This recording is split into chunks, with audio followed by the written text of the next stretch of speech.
ومن سيئات أعمالنا من يهده الله فلا مضل له ومن يضلل فلا هادي له ونشهد أن لا إله إلا الله وحده لا شريك له ونشهد أن سيدنا ومولانا محمدا عبده ورسوله أرسله بالحق بشيرا ونذيرا إن الله وملائكته يصلون على النبي أعوذ بالله من الشيطان الرجيم بسم الله الرحمن الرحيم الحج أشهر معلومات فمن فرض فيهن الحج فلا رفث ولا فسوق ولا جدال في الحج صدق اللہ العظیم۔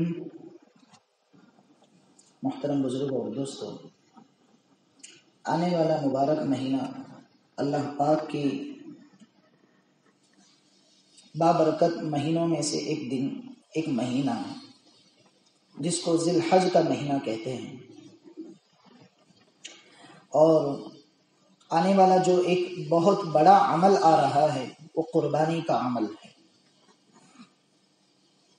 آج کے اس جمعہ میں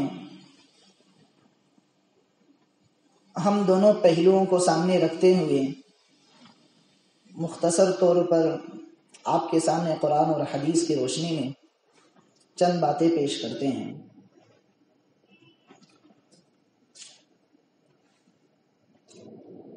اللہ تعالیٰ کے احکام میں سے ایک بڑا حکم اللہ پاک کا حج ہے۔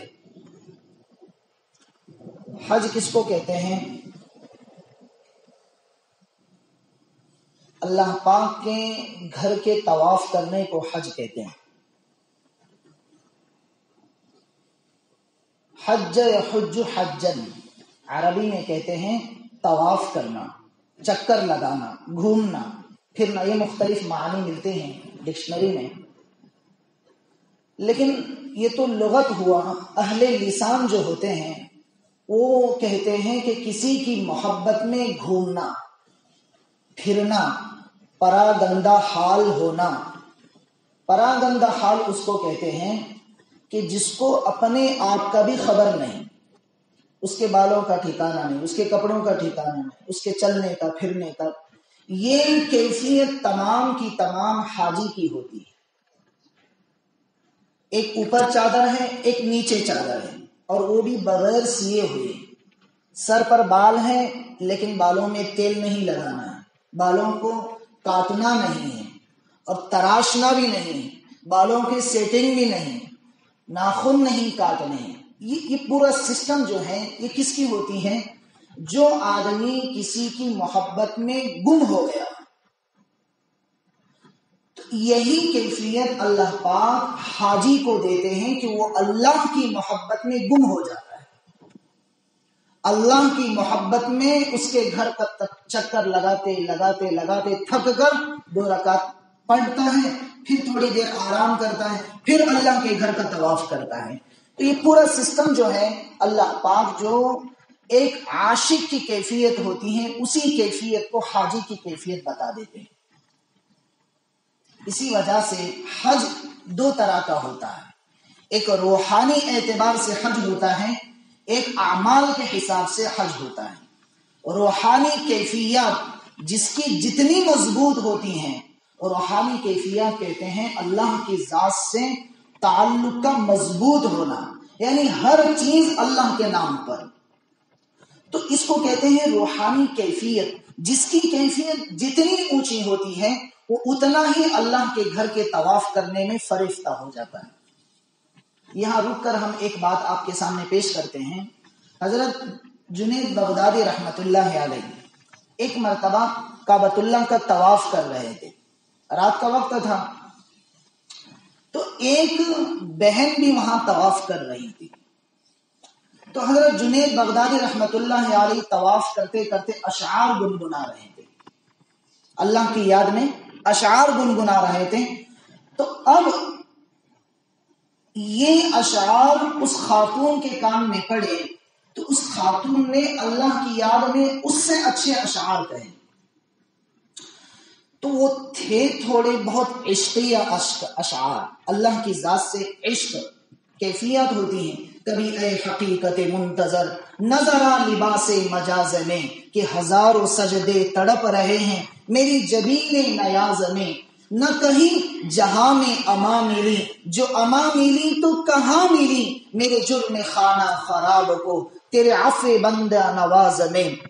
تو یہ کچھ اشعار تھے، جب اس نے سنے تو حضرت جنید بغدادی رحمۃ اللہ علیہ فوراً زبان سے کہنے لگے، او بہن یہ کیا تو گنگنا رہی ہے؟ تو کہنے لگی، جنید تم کعبۃ اللہ کا طواف کرتے ہو یا اللہ کا طواف کرتے ہو؟ تو تھے جنید بغدادی ولیوں کے سردار تھے، اب یہ سوچ میں پڑ گئے کہ میں اس کو کیا کہوں۔ کیوں معلوم ہے اصل کعبۃ اللہ اس احاطے کا نام نہیں، اصل کعبۃ اللہ اس روحانی فضا کو کہتے ہیں۔ جو کعبۃ اللہ ہے اس کے اوپر بالکل ساتویں آسمان پر بیت معمور ہے، وہاں فرشتوں کا طواف ہوتا ہے، تو اسی کے نیچے بالکل یہ کعبۃ اللہ ہے۔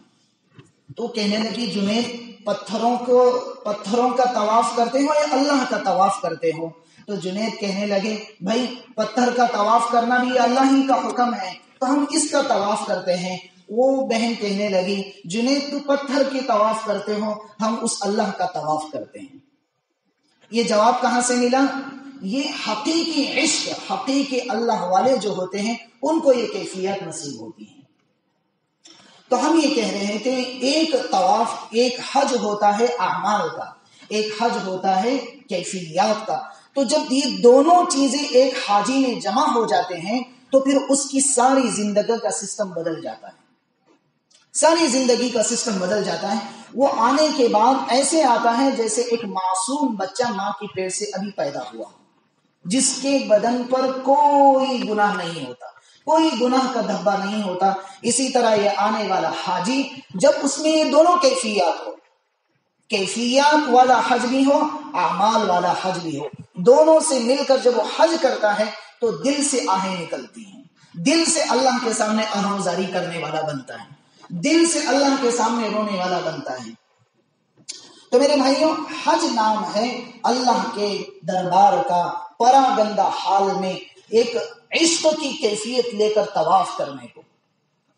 اب جب یہ کیفیت آ گئی تو بندے کو طواف کرنے میں تکلیف ہوگی، لیکن عشق ہے، حقیقی مولا سے عشق ہے، تو اب اس کی وجہ سے اسے جو تکلیف ہو رہی ہے وہ اس کو نیکی سمجھ کر طواف کرے گا، وہ اس کو ثواب کے لیے سے طواف کرے گا۔ وہ یہ سمجھے گا کہ اس مجاہدے سے اللہ مجھ سے راضی ہو رہے ہیں، اس مجاہدے سے اللہ مجھ سے راضی ہو رہے ہیں۔ تو اس بندے کی کیفیت کو اللہ پاک ساتوں آسمانوں میں اعلان کرا دیتے ہیں کہ اس بندے سے میں راضی ہو گیا، تم بھی اس سے راضی ہو جاؤ۔ فرشتے سارے آسمانوں کے فرشتوں میں یہ اعلان کرا دیتے، وہ فرشتے زمین والے فرشتوں میں اعلان کرا دیتے، زمین والے فرشتے سارے جہاں میں اعلان کرا دیتے ہیں کہ ہمیں فلاں فلاں بندے کا حج محبوب ہے، اللہ ان سے راضی ہو گئے، آج کے بعد یہ ہمارا محبوب بندہ ہے، اس کے گناہوں کی فہرست کو دھو دو اور نیکیوں کے فہرست کو لکھ کر چلاتے رہو اور 40 دن تک اس کی دعاؤں پر آمین کہتے رہو۔ 40 دن حاجی جب حج سے آتا ہے تو 40 دن تک اس کی دعاؤں کو اللہ پاک رد نہیں کرتے، 40 دن تک اس کی دعاؤں کو اللہ پاک رد نہیں کرتے، ہر دعا اللہ قبول کرتے ہیں۔ ہاں، دعا کے قبول ہونے کے لیے شرائط ہے، دعا قبول تو ہو جاتی ہیں لیکن کچھ مصلحت کی وجہ سے اللہ پاک اس کو اپنے یہاں روک دیتے ہیں اور بندے کی کیفیت کو دے کر وہ چیز اس کو دے دیتے ہیں۔ مثال کے طور پر آپ نے اپنے اللہ سے کچھ مانگا، وہ چیز آپ کو فوراً مل نہیں رہی ہے، تو اس کا مطلب یہ نہیں کہ آپ کی دعا قبول نہیں، نہ، آپ کی دعا قبول ہوئی ہے۔ اسی وجہ سے کل قیامت کے دن بندے کے نیک اعمال میں جب دعاؤں کا کھاتا کھلے گا، دعاؤں کی فہرست کھلے گی تو اللہ کہیں گے، دیکھ تو نے یہ دعا مانگی تھی، میں نے اس کے بدلے میں تجھے یہ چیز نہیں دی تھی، آج میں اس کا 100 گنا تجھے دے رہا ہوں، 100 گنا۔ اگر دنیا میں ملتا تو صرف ایک ہی گنا تھا، وہاں 100 گنا مل رہا ہے، تو بندہ کہے گا کاش دنیا میں میری ایک بھی دعا قبول نہ ہوتی اور آج قیامت کے دن میں یہ انعام پاتا۔ تو معلوم کیا ہوا؟ دعا قبول نہ ہونے کی وجہ سے نا امید نہیں ہونا چاہیے. اسی وجہ سے آپ کی برکت سے ایک بات یاد آ گئی. آپ نے حضور کی سیرت میں ایک چیز آپ نے بھی سنی ہوگی، پڑھی ہوگی کہ آپ نے مکہ المکرمہ کو چھوڑا، ٹھیک ہے نا، کافر آپ کو ستانے کی وجہ سے آپ نے مکہ چھوڑا. تو ایک علمی بات ہے سمجھنے کی کہ آپ نے مکہ کے فتح کے لیے دعا کی تھی کہ اللہ مجھے اس شہر میں فاتح بنا کر داخل فرما، ٹھیک ہے، یعنی مکہ کو فتح کر کے مجھے اس کا سربراہ بنا کے مجھے مکہ میں داخل فرما. تو آپ کی یہ دعا قبول کب ہو رہی ہے معلوم ہے؟ 10 سال کے بعد آپ کی دعا قبول ہوئی. سن ہجری 8 رمضان المبارک میں آپ کی دعا قبول ہوئی ہے، اور مکہ المکرمہ رمضان المبارک سن ہجری 8 میں فتح ہوا ہے. تو بیچ میں جو گیپ ہے وہ 10 سال کی مدت ہے. تو معلوم کیا ہوتا ہے کہ جب نبی کی دعا 10 سال کے بعد قبول ہو رہی ہے تو آج ہم امتی ہیں، تو چاہے ہماری دعا قیامت کی صبح تک قبول نہ ہو جائے لیکن اللہ کے یہاں اس کا ثواب ہمارے لیے لکھا جاتا ہے.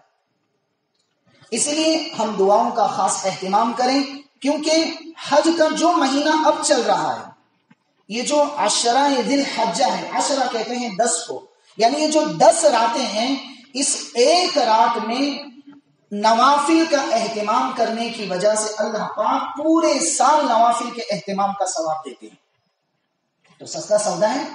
تعجب کی بات ہوگی، 9ویں ذی الحج کو جو شخص بھی آدمی روزہ رکھتا ہے تو 1 سال پہلے کے اور 1 سال بعد کے گناہ معاف ہوتے ہیں، ہے نا. تو اب سسٹم اللہ لا رہے ہیں، یہ 10 دن ہی ہوتے ہیں. تو اس میں جو 9ویں کا روزہ ہے، اس کو جو رکھتا ہے، ہمارا یہاں 9ویں ہوتا ہے حاجیوں کے لیے، وہاں عرفات کا میدان ہوتا ہے. تو 9ویں ذی الحج میں ایک روزہ رکھنے سے اللہ پاک 1 سال پہلے کے گناہ اور 1 سال بعد کے گناہ معاف فرماتے ہیں. ایک بات غور کرنے کی ہے، ایک بات سمجھ میں آ گئی کہ جب 1 سال پہلے کے گناہ تو سمجھ میں آ گئی کہ جتنی زندگی ہماری گزری ہے ہم نے جو گناہ کیے تھے اللہ نے معاف فرما دے. لیکن 1 سال ہماری زندگی کے 1 سال پہلے کے گناہ اللہ کیسے معاف کر؟ بات کی تو سمجھ میں آ گئی کہ جو کیے تھے اللہ نے معاف کر دی، پہلے کے کیسے معاف ہوں گے؟ جب زندگی آئی نہیں، گناہ کیا ہی نہیں، تو پھر معافی کا سوال کہاں سے آتا ہے؟ بھئی سوال سمجھ میں آ رہا ہے؟ جو چیز ہم نے کی نہیں ہے اس کو آپ کہیں کہ آپ نے کیا تو یہ تو غلط ہوگا نا. لیکن اللہ کیا کہہ رہے ہیں؟ 1 سال پہلے کے گناہ اور 1 سال بعد کے گناہ دونوں معاف کروں گا. تو اب تعارض ہوا نا، حدیث میں فرق سمجھ میں آیا نا. تو اس کا جواب سنیے، ہمارے حضرت نے اس کا جواب دیا تھا. مجھے جب یہ اشکال ہوا حدیث پہ تو میں نے کہا، بخاری شریف کی میرے ہاتھ میں نے کہا حضرت یہ مجھے حدیث سمجھ میں نہیں آئی. 1 سال بعد کے تو سمجھ میں آ گئی، 1 سال پہلے کے کیسے معاف ہوں گے؟ تو کہا بے وقوف، تجھے اتنا بھی سمجھ میں نہیں آتا ہے. دیکھ، 1 سال پہلے کے گناہ اللہ معاف کر رہے ہیں، اس کا مطلب یہ ہے کہ تو 1 سال جاست جینے والا ہے. ارے بہت کام کی بات ہے. 1 سال بعد کے گناہ معاف ہوئے جو کیے تھے، لیکن 1 سال پہلے کے گناہ معاف ہو رہے ہیں. اس کا مطلب یہ ہے کہ اللہ نے تیری زندگی میں اس روزے کی برکت سے 1 سال زائد بڑھا دیے. تو کتنا اہم روزہ ہے 9ویں ذی الحج کا روزہ. تو ہم اس کا خاص اہتمام کریں کہ 9ویں ذی الحج کے مہینے کا ہم خاص مدارس میں تو یہ اہتمام ہوتا ہی ہے، اور ہم تو پورا عشرہ رکھتے ہیں 10 دن، وہاں قانونی ہوتا، رکھنا ہی پڑتا ہے. تو اس کا اہتمام ہم خاص کر کے کریں. جینے تو سب کو چاہت ہے جینے کی کہ ہم ایک اپنی مقرر سے زیادہ جئیں. تو میرے عزیزوں، اللہ آفر لا رہے ہیں. اس سے پہلے ایک آفر گزرا ہے رمضان المبارک کا، اب ایک نیا آفر آ رہا ہے، صرف 10 دن کا پیکیج ہے. صرف 10 دن کا پیکیج ہے. اس پیکیج کو ہم مکمل طور پر وصول کریں کہ اللہ اتنی بابرکت گھڑی اب ہمارے لیے لا رہے ہیں، تو اب ہمارے لیے ضروری ہے کہ ہم اس پیکیج کو مکمل طور پر وصول کریں. تو کوشش یہ کریں کہ اس دن روزہ ہم سب رکھیں گے، ٹھیک ہے. ایک دوسری بات ہے کہ کعبۃ اللہ کی تعمیر، حج کعبۃ اللہ جو ہے اس کی تعمیر کے سلسلے میں مختلف اقوال ہیں. صحیح بات یہ ہے کہ حضرت آدم علیہ السلام سے پہلے بھی فرشتوں نے اس کا طواف کیا. تو معلوم کیا ہوتا ہے کہ کعبۃ اللہ بہت